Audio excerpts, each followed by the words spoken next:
জাতীয় সংসদের এলডি হলে ঐকমত্য কমিশনের সঙ্গে বৈঠকে বসেছে ইউনাইটেড গণতান্ত্রিক বাম ঐক্য।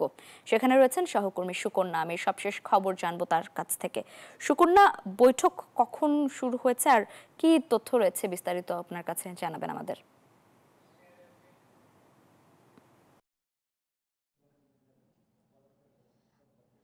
আমি এই মুহূর্তে রয়েছি সংসদ ভবনের ঠিক সামনে। সকাল 10টায় আসলে শুরু হয়েছে জাতীয় ঐকমত্য কমিশনের সঙ্গে সমাজতান্ত্রিক বাম ঐক্যের সঙ্গে বৈঠক, এবং যেটি বলা হয়েছে যে এ পর্যন্ত 30টি রাজনৈতিক দলের সঙ্গে বিভিন্ন সুপারিশ নিয়ে আসলে কথা হচ্ছে। এর মধ্যে বিভিন্ন রাজনৈতিক দল তাদের মত জানিয়েছে, দ্বিমত জানিয়েছে, ভিন্ন মত পোষণ করেছে।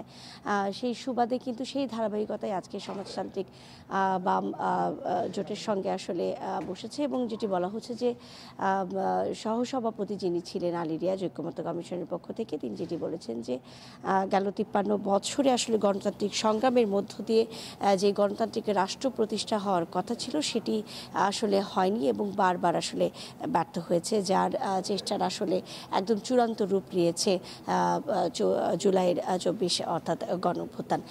এবং সেই বিষয়টি আসলে জনসাধারণের যে ভিন্ন আকাঙ্ক্ষা রয়েছে গণতান্ত্রিক রাষ্ট্র প্রতিষ্ঠার ক্ষেত্রে, সেই প্রতিষ্ঠায় কিন্তু প্রাথমিক পর্যায়ে রাজনৈতিক দলগুলোর সঙ্গে আলোচনা করা হচ্ছে, এবং তারা যেটি বলছেন যে সর্বাত্মকভাবে আসলে সম্মিলিতভাবে আসলে সকলকে এগিয়ে আসার আহ্বান জানানো হয়েছে।